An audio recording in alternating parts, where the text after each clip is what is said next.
Everybody's energised for what I think will be the highlight of the symposium, certainly the culmination of the foundation work we did this morning. Thank you to all of our speakers for taking us on the journey, building, sustaining high performance teams in Forces Command. We have our panel of speakers you've all met except for one, if you just give a show of hands up the back there, Lieutenant Colonel Samantha Hodges. Samantha commissioned as a full-time psych officer into the Australian Army Psychology Corps in 2007. Her diverse profile includes Forces Command, Joint Health Command, intelligence units, training establishments, and broad experience on operations. She's currently posted to Headquarters Forces Command as the Staff Officer Grade 1 Psychology. Colonel Hodges holds a Bachelor of Psychology with Honours, a Masters of Clinical Psychology, a Graduate Certificate in Global Health, and is currently completing a PhD on the topic of suicidal behaviour surveillance within military populations. I'm very proud as a peer of Samantha's to announce that she's the 2024 Chief of Army Scholar. So there is no particular structure for this open panel session. This is the time for you, if you've been reflecting on any of the particular speakers, you want to ask that burning question of an individual, then please do so.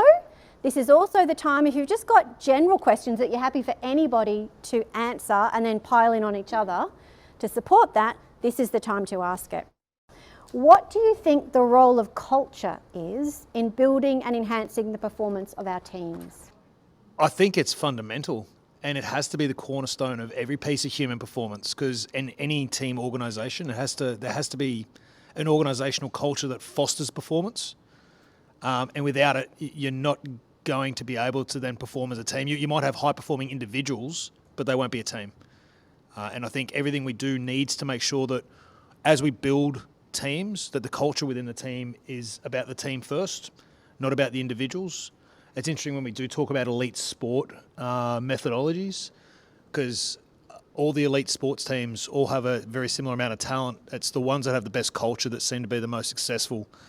And I think the All Blacks, in a rugby sense, in New Zealand are a great example of that, of prolonged success over a long period of time, and again, of having a successful culture, that the team and the jersey, the organisation is more important than anything else. I don't disagree with any of that. Probably just a different way of thinking about it. Like, culture can be we often talk about culture being a great value adder. But I think some ways culture's got its limits in terms of what it can value add, but it's limitless in terms of what it can subtract if the culture's wrong. And I guess, let's say I'll just put it walk in my own shoes. When have I really fired in everything, in life, intellectually, physically, family? It's been when I've been in a place with a good culture. But when have I got fatter? And it's true, that's part of it, it's all a bit heavy. And, it's harder to think, it's harder to be dynamic, it's harder to be yourself, it's harder and then you don't want to go on fire in everything that you do. It's been because as I look around, there's a heaviness that is pulling me down. So yes, culture, both in the positive and the negative. Yeah, I suppose just to add to that, from the scientific literature, we'd probably ask the question, what do we mean by culture? And Shine talks about it in terms of the artefacts that we see around us, and obviously in a military culture that's quite predominant, and also reflected in behaviours. So what are the behaviours that we associate with positive culture, but also negative culture? And I think we've probably talked about some of those today. And more simply, in the processes that we enact within a military culture. So simplified as, the way things are done around here is the slogan. And so thinking about those behaviours and the way things are done towards achieving goals and the mission, what does that look like in terms of the standards that are set to achieve those? And that, again, lots of cliches, but the standard you set, the standard you walk past is the standard you set. So clearly those things, for me, culture is as much about the behaviours and the behaviours that we instill and demonstrate either as a leader, follower or supporter within teams and our collectives. So I think culture is probably one of those buzzwords that has had its power diluted because we talk about it so often. So one of the examples I like to use of how important culture is in the aftermath of Abu Ghraib, where the MPs that were deployed, the Americans that were deployed at Abu Ghraib and were convicted later of abusing their prisoners. When the Americans did their big investigation into why, and everybody was like, is it bad apples? Is it bad barrels? Are these people born evil? And it was a recruiting mistake to let them in the door, which was what everybody wanted to believe because it was the most comfortable answer. What they actually found through the investigation reported back to the Senate were two big things, and they were both culture related. So these people weren't born that way. They weren't bad eggs that slipped through recruiting. They didn't deploy with the intention of doing human rights abuses. What they found is that people underestimated how much a situation could shape their behaviour. So there was a lack of awareness on what people could do given the circumstances. And then with the addition of authority, what people were willing to disregard. So in a culture that blended pressure to get results, leadership overlooking mistakes, and a lack of calling out the slippage into those more harmful behaviours, that's how we got where we got, rather than just being, a few bad people that, we're always going to be that way. So while we tend to disregard and throw away culture now as a bit of a buzzword, the end of the culture spiral looks like that. And so I always come back to that's why it's so important. Warren Wilkinson, but it comes from Major General Hocking said that we should compete to improve ourselves and make things fun. How do you make competition fun for the people in the middle of the bell curve? Firstly, I automatically, as soon as you started asking that, I automatically go into relays. And instead of saying it doesn't have to be competition at a high level, it can be any competition, yeah? So a lot of PDIs have this in the back anyway. So if we've got, say, 10, 15 minutes to kill, fit in, whatever, we should be able to randomly throw up relays. Yeah, so relays, it could be fun competition. If you add a little bit of competition, it could just be at the end of a PT session, so with relays, whether it be a crab race, whatever, even if it's in the pool, you will find even those people at the bottom will start competing. Although people on restrictions who can't compete, generally they will even jump on board and start cheering on, whether it be their section or whatever. So that, and even without people cheering on, the competition's kind of boring. So even the people on restrictions do have something to bring and offer for that sort of little competition. It doesn't need to be at the elite level. It can just be anything. Competing against yourself, of course, is another, just good thing as you're starting to measure yourself. But I want to link it back to culture a little bit. I'm just going to be pretty raw here. I've always found being in the military a little bit stifling of myself. And I'm a person that's been fortunate enough to be bestowed responsibility and authority and, with that power. But it's not my natural state. It's not, and I'm not sure if it's the natural state of anybody. Australians, because we're an egalitarian bunch of rabble. But we care for each other and we help each other. And sometimes in different periods, different units in the military and the culture space, I've felt that there's something that's holding back people's natural egalitarian Australianity. And I think that happens in organisations with power. And I think back to my footy experience. Not very well, but played footy here and there. And the reason why I love, same reason why I love to surf and all that type of stuff is that it doesn't care who you are. You expose yourself. Can't hide behind your authority, your position.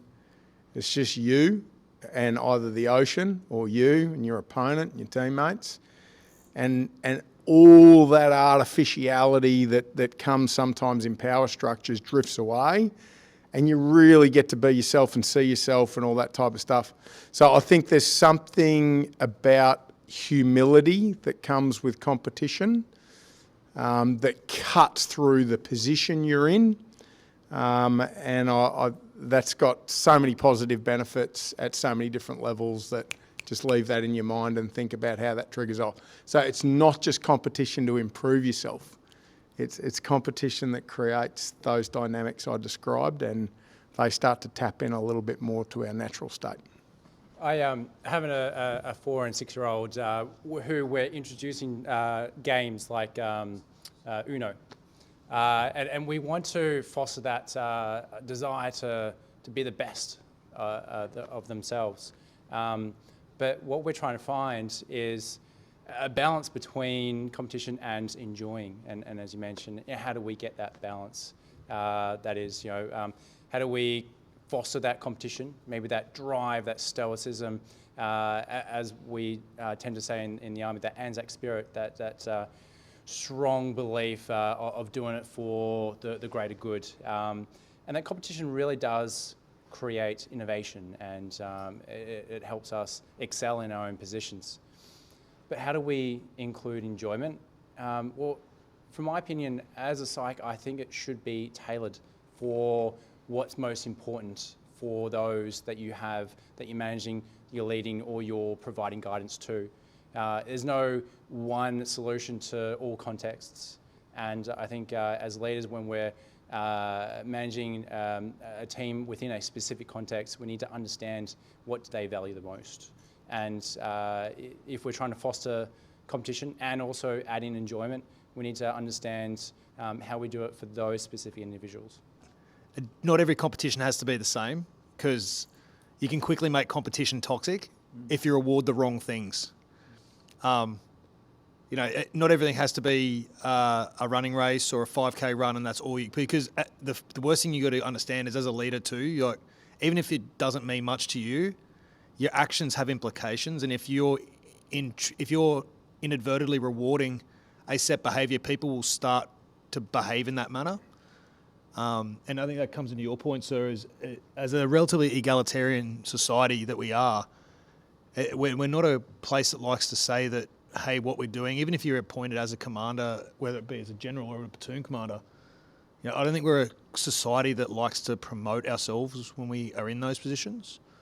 So you just got to be real careful of what you promote there. So I think the competition is great, but you just got to make sure there's different forms of competition that gives everyone a chance to feel like that it builds as opposed to divides, right? Just touching on Corporal Chelsea Thompson from APSU. Just touching on the competition and that sort of talk. From your lived experience or a scientific perspective, would you say that letting the team fail or lose at times is a good experience? Noting the situation, of course, if it allows that failure. I think the topic of failure and how that affects us professionally and personally is a fantastic topic. I wrote a paper probably about 4 years ago as part of my Masters in Clinical Psychology program, and I explored what are the benefits of failures. And in fact, we grow and learn so much more from our failures than our successes. So how do we include that into the culture or the team operations? We need to set up that psychological safety that it's okay to fail.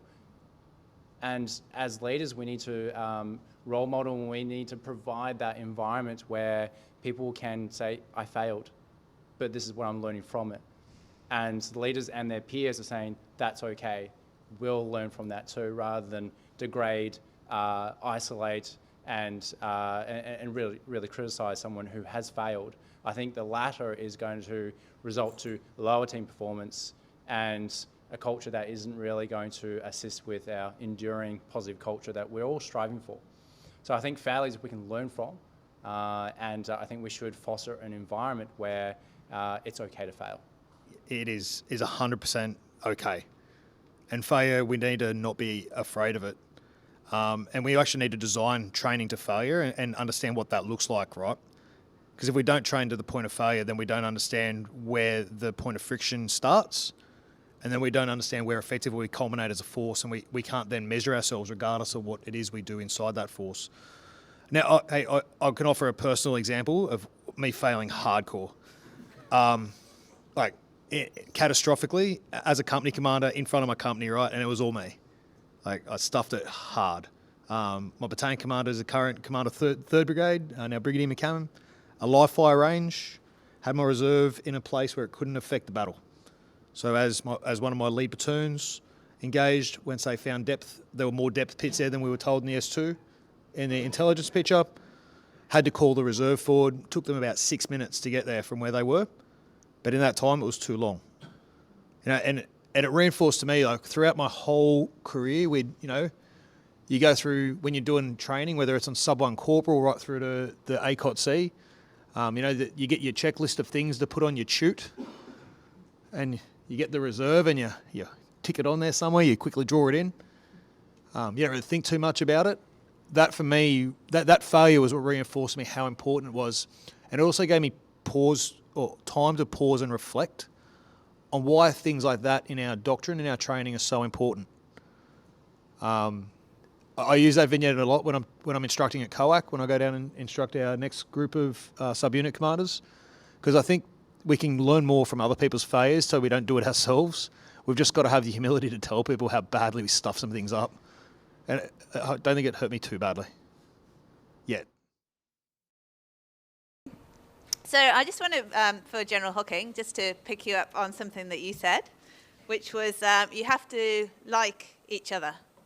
I would like to ask, what if you don't? And I'll give an example we all know that if we like someone, we will go that extra mile to help, assist, do whatever it is to do. If we don't, we won't. So how in those sort of teams, in where we want to get the best out of our teams and be high-performing teams, how do we do that if we actually don't like the people, either up, sideways or downwards? How would you deal with that?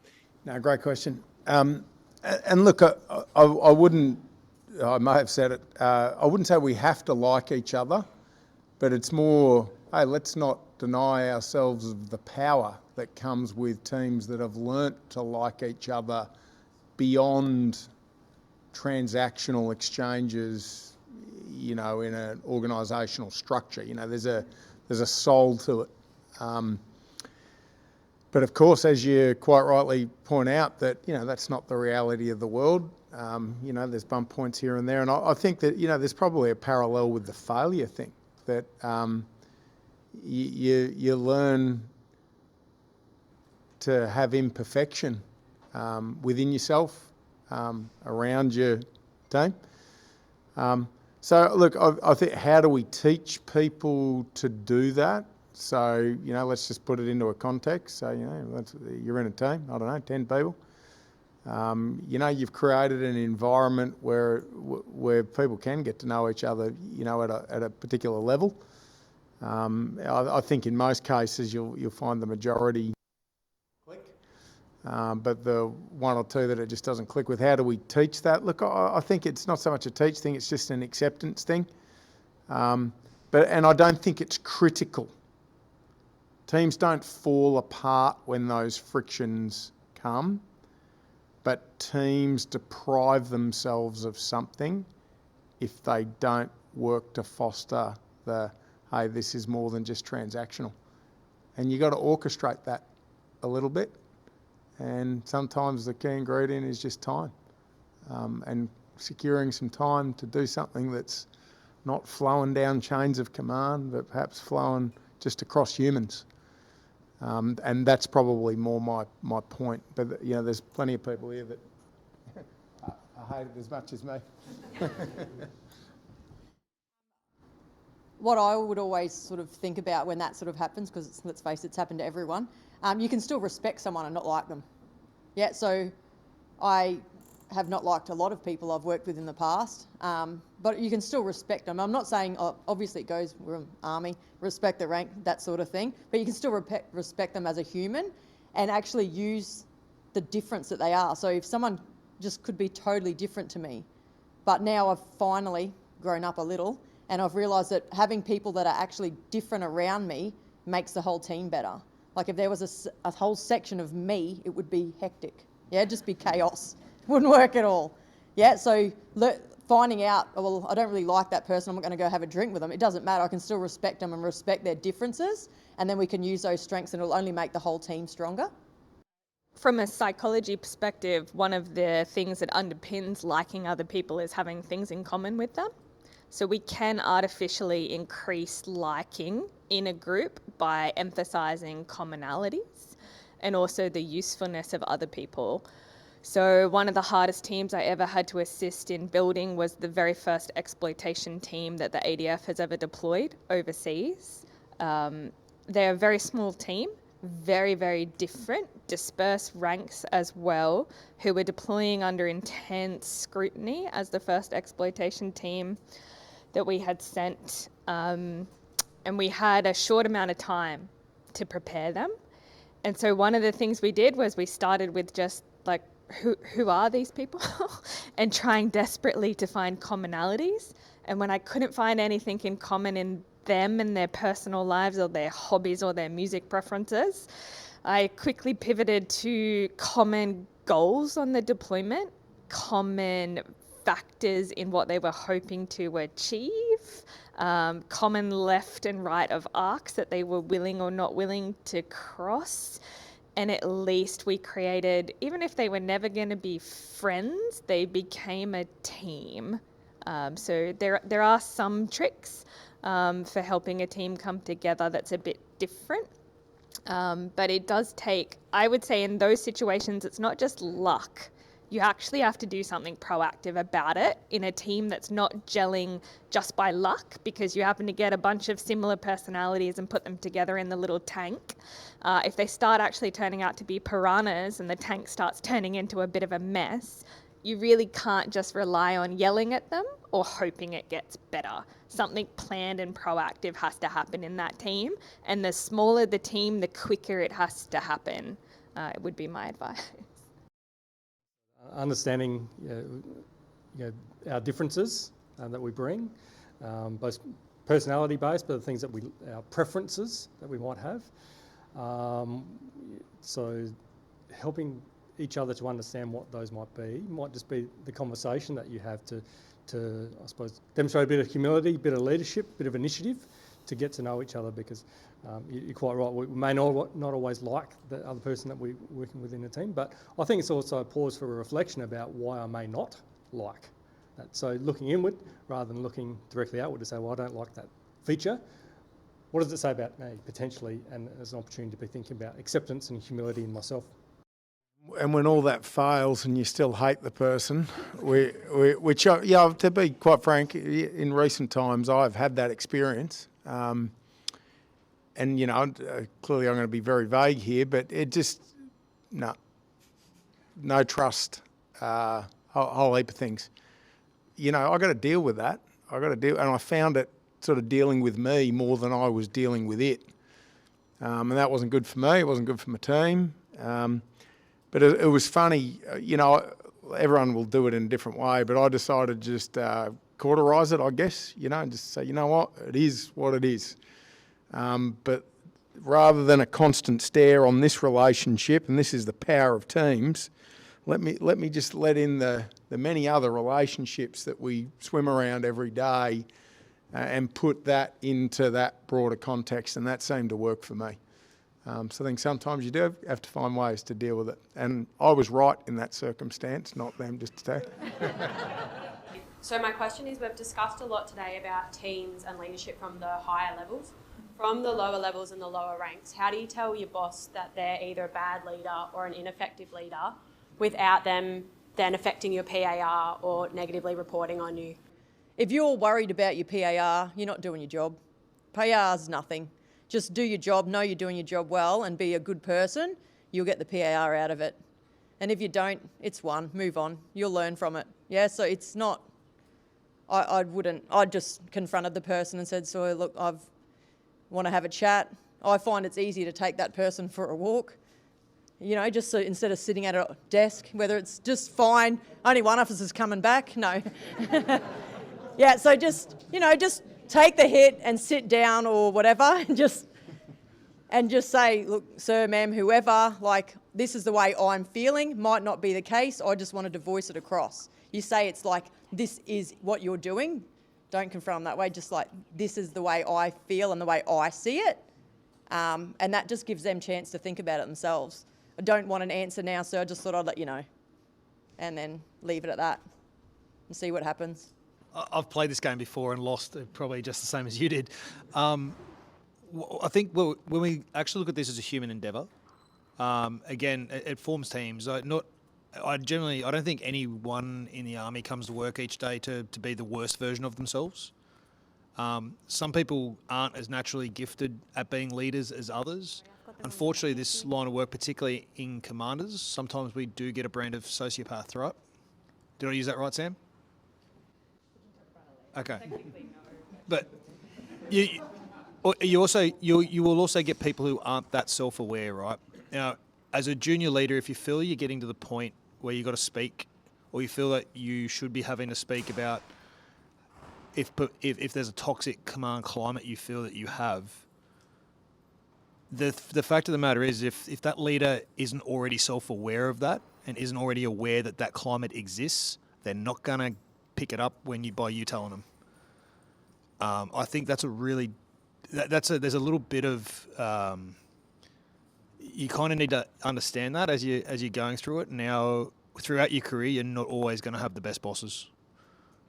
And I think what we owe ourselves, particularly if we're going to be long-term in the organisation, is I think what it comes down for the middle level management is making sure that you provide the best environment for your subordinates and you're willing to actually take that burden on yourself to provide the best outcome that you can for those working with you. And it's also peer-to-peer, and it's not about undermining, it's just how do we all work better together to support our commander in this sense, to get them where they need to be. I think there's nuance to be had here between an ineffective leader and a damaging leader. So an ineffective leader that is frustrating and not meeting our expectations, I think there is a little bit of, hey, not everyone's going to be perfect, and it's your job to put the umbrella up and protect everybody beneath you and do the best that you can to role model what you hope the other person would be. When the person is damaging, I think that's the moment to have the moral courage to say, that's enough. I'm looking around and I see my peers taking sick leave or psych leave or crying at their desk, which I've seen before, or the team is falling apart. I think that's the point where we have the moral courage as ADF members to stop and try to do something differently. So I think there's definitely two pathways there, depending on if they're ineffective or if they're actually causing harm to other people in the workplace. If I understand it correctly, it's really about how I might give feedback to someone who's superior to me. And there's some really good literature and advice and guidance on giving feedback and receiving it as well, for that matter. And so obviously setting the conditions for that meeting that you're going to have and thinking about where you might best place that. It could be just, as you said, I'm going for a walk and having the conversation. But it's really good to prepare for those. What are the key points I want to get across? How can I do that in a way that is perhaps playing the ball, not the person, and so that I feel that I've got those issues off my chest? And also be clear, I think, in your preparation about what you're hoping to achieve out of it. So if you don't get the response that you're hoping for, that probably sits okay with you because you've kind of war-gamed what those potential responses of that feedback might be.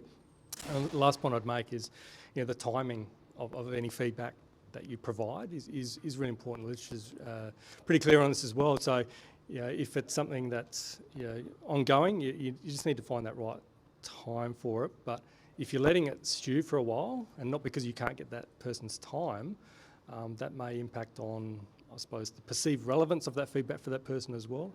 And so often it could be if it's just out of a meeting, you say, hey, I'd like to have a quick word because it's impacted me in this way, and describing that impact in terms of not only you as a person, how it makes you feel, but linking it back to your job performance. And most times I think that gets the attentions of your superiors and your bosses. I like the what's toxic versus, it's not gelling. Just going to add two more things to the conversation maybe. There's this thing which I stumbled across when I was doing a review of the Afghanistan campaign. I was looking at the whole thing and how you challenge, because there's a lot, they have this thing in the UK called the Chilcot Report, which basically said, how did the UK end up in a war without the evidence to go to war? And it came down to the inability to challenge because of power structures, effectively. And the UK military, although I hear it hasn't sort of operationalised as well as it might, developed this thing, if you got a chance to Google it, called the Good Operations Guide. It's a terrible name, but in the Good Operations Guide, it talks about respectful challenge. And don't read the bit about challenging up, although it's useful, but read the bit about how you accept challenge and how you only get to close it down once. And once you've closed it down, you'll never be challenged again. And then suddenly you deprive your organisation. So we've got a lot of learning to do as we teach at junior command courses, junior officer courses, not just about how to command, but how to receive challenge. And I think that's something we could do institutionally to try and set the conditions where some of the things that you described, those circumstances are less prevalent. But I'd also add to this, and this is going to be challenging for all of you. And would I say it if I was still, full-time service? Yeah, I probably would as well. But Australians are egalitarian. But you know what else we are? We have a tall poppy syndrome that is at times embarrassing. And I'm just going to call that. And that means sometimes whenever we look up, we see the brass. Said by a true general. But you get what I'm saying. There's two sides to this. It's important we do get this stuff out. And there is something in our national culture that is amplified in our military that is not constructive to teamwork. And part of that is tall poppy. Just got to be aware of it. Is HP and teams purely a military issue, or do we need to start seeing this as a wider society issue, stemming from education department and realigning the way we look at it from the lower level? I think it's how we define HP and where we're trying to look at having an effect. We talk about human performance optimisation, we link it back to elite sport, but we don't need to be playing in that space. HP doesn't have to be complex. Being healthy doesn't have to be complex. It's a simple solution. Eat well, sleep well, get a bit of exercise. And if we can instill those features early on, education through school, further education afterwards, education into service, encourage those simple activities and focus our efforts in those, let's say, big rocks, I think we can get much bigger impact to preserve the sort of longevity of the force. Let's stay away from the 1%ers, and we don't have to be complex. We don't need science to try and answer the real specific things. Science has its niche and it does certain things and tries to create an impact in certain areas. But general human performance doesn't have to be complex. It's a very simple thing, and I'm sure as a PTI you would agree. Back to this thing, when you go running in Brisbane at 6 o'clock in the morning now, you're getting not passed by people in uniform, you're getting passed by everyone else in Brisbane. Now, part of that's an age thing, because they're a lot younger than me. Yeah, they're a good point. But I think we're falling behind. Somebody said something to me that really scared me the other day, but it was a really great insight into our organisation, and they're right. But sometimes we don't like to call out our own elephants in the room. And we've got to be careful of that. And then there's why? Because perfection. It's not call out the elephants. Yeah, but that's denying ourselves the ability to grow. So I'm going to call out an elephant. So somebody in the health fraternity and said, you know what? When I started treating military clients, I really expected to see a fit and healthy cohort. And I'm seeing some of the most unfit and unhealthy people that I've ever seen. And honestly, just think about when you look around in uniform, And that really worries me, that how did we set an environment where we've gone from leading edge to, to be honest with you, perhaps potentially trailing edge. I'm not being hard on us, and that's generalising, but the point I'm trying to make, I've just transitioned out of the military. I'm working in an organisation that of public servants in Canberra that in your mind is probably thinking about, people in suits, fat bums, there's whiteboards, fit and healthy, eat well, sleep well, exercise well. Almost all of them. And I don't see that in the military I served in. And we've got to call that out on ourselves. We're not as good as we think we are, and maybe we've just skipped the basics. Eat well, sleep well, exercise well, and ensure there's time to do that.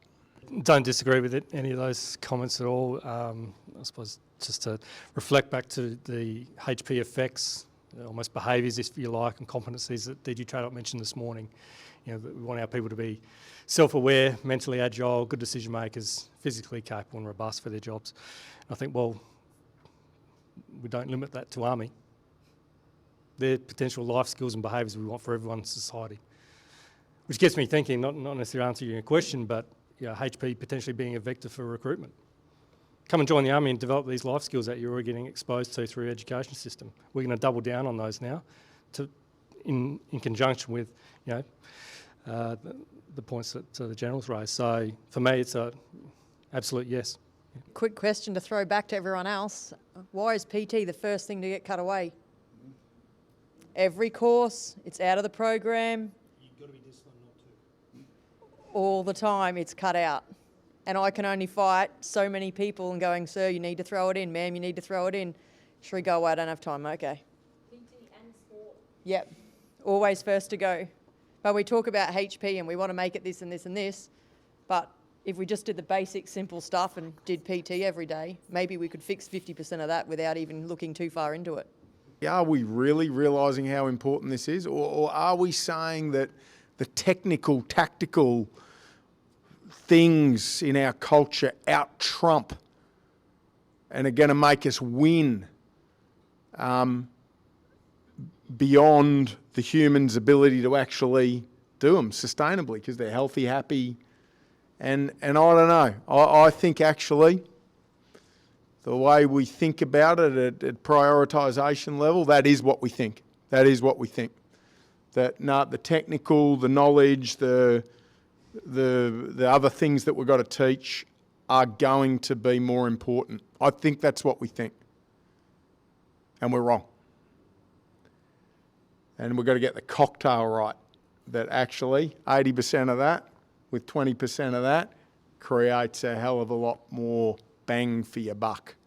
And that means something's got to give. And back to, I think, your point that you were trying to make before. Leadership, the easiest part about leadership is putting stuff in the program and all your good ideas. It's the simple bit. Good on you. Well, you can do that because you've got the power to.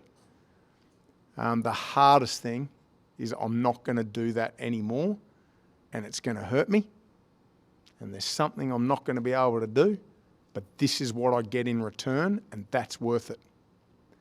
If there needs to be any change, looking at the behavioural change model where awareness is the first step, I think we should give ourselves a little more credit with regards to how educated we are within this organisation. I stepped out of defence 2 years ago. I've assessed and delivered lots of training and climate surveys in other organisations. And I'm quite disappointed in and I'm going to generalise to the general community when I reflect on the mental health literacy in those organisations as a lot lower than defence. We receive a lot of education. The mental health literacy is higher, from my opinion, than general community. So we're one step closer to change, behavioural change, if there is a change that's needed with regards to our own health. And that is, we are aware of what we need to do. Whereas in the community, I feel as though it is that basic awareness that they need to start off with, and then they change. I think we're one step ahead. I think we need to give ourselves a bit more credit. Is that though because we actually, when we take somebody into the army, we sort of see ourselves as being largely responsible for a whole lot more of their life than an employer does. So if I work for British Gas, they don't give a damn what I do outside my work life, at the weekends or any of that sort of stuff. And I think is another case, we've actually got a greater responsibility to actually look after people, and so we do that, and that might explain that discrepancy. Great, and we can see it in our policy, is that we are responsible for the health and well-being of our members. And I now work for an international recruiting organisation, and I see them selling positions, and it's all about money and and then paying conditions as the more sellable features of jobs. Whereas I think defence, if we do align human performance or the additional things other than paying conditions and the camaraderie, I think that could really attract great talent. But it's about that awareness in the general community. It's interesting. We are a very unique, different world that a lot of the community are unaware. And since stepping out, people are fascinated about our environment. And if we educate them about what else they can benefit, I think we can attract a lot more talent. But getting back to your point, I think we are ultimately absolutely responsible, and therefore we should be more educated, more aware of how to look after our health and those who we manage. Can I invite the panel to reflect on a time in your lives or careers where you have been a part of a team that you have thoroughly enjoyed being a part of, and identify what it was and describe to a certain degree what it was about being part of that team that you enjoyed. It may have been a successful activity that you were embarking upon, it may have been a fail, but I'm more interested in what was it that you felt, not thought, but felt you enjoyed the most about being part of that team. One of my most enjoyable postings was 3 years at 2 Commando as the regimental psych there. And gosh, I was exhausted at the end of 3 years, but I thoroughly enjoyed it. And one of the things that I really got out of it when working closely with all the personnel there, both operators and support staff, was their dedication to helping others. I felt as though they went above and beyond, and that was quite intoxicating. And I really thrived in that environment, but it was a long way to come back down from with regards to the energy that I felt when posted there in those teams. We performed really high because everyone was energetic together, and then leaving that posting, it was a big drop, but it was a necessary one because I need to recover for that. I won't use the term I'll couch the term reflectively enjoyed. All right, because, and I'll liken that to my time as a subunit commander. I had a subunit, my subunit command went across when we had the old 4-gen cycle readying, which had a lot of resources, but a lot of field time, a lot of time with your team. And then we deployed the next year to what was Task Group Taji then. So getting to go through a full force generation cycle with a team to build a company, to go through the level of resourcing and training we were given, and then to deploy onto what was a very meaningful and purposeful mission, particularly given just before Mosul was invaded. I look back and it was probably one of the biggest growth experience that I had in my life going through that experience with that team. However, I'll use, again, the term retrospectively enjoy. I found it incredibly purposeful. There wasn't a second I didn't want to be where I was, but I wouldn't use the term enjoyable. Purposeful was like the sense of purpose, the sense of satisfaction and job satisfaction that I drew away from that was it was effectively unending, and I really have that same feeling and purpose in the job I'm doing now, because it gives you a bit more energy to get up. You can always get to the next ruck when you've got a reason to. Probably used more rugby analogies than I should have today, so my apologies to anyone who's not doesn't think like me. But again, and there are times I think the reason people say command's lonely, or it might be, is because it is hard at times. And if it was easy, everyone would be doing it.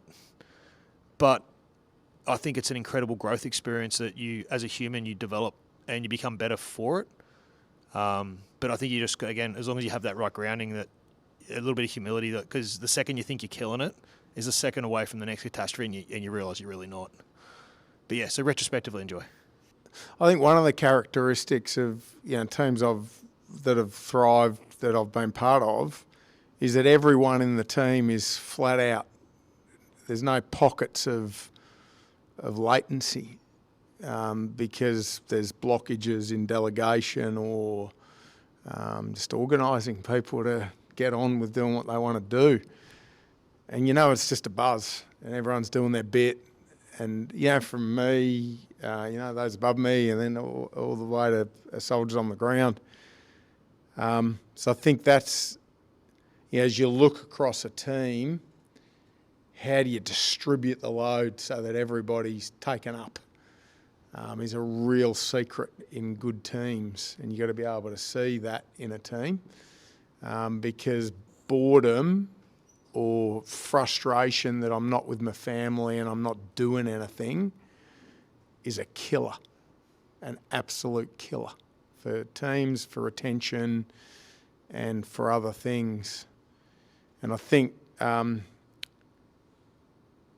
being busy is in having your time stolen but not actually being productive I think is problematic, and we see that around the place at the moment. So it's not a tempo thing. Tempo's programming.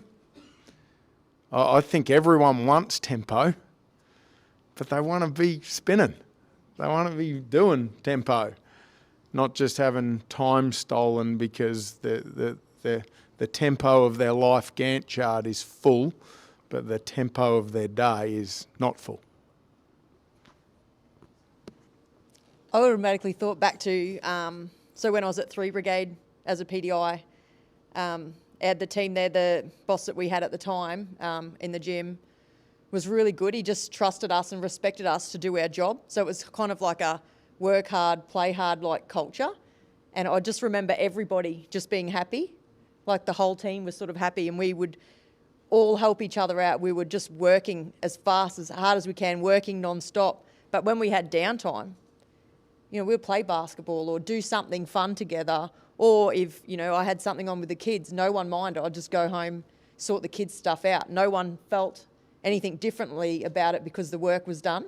So it wasn't like I've been posted to other places and I've stared at a computer screen. I think the longest was like 4.5 hours once before, with nothing to do, just because I had to be there till 4. Do you know what I mean? And that happens way more than what you would actually think.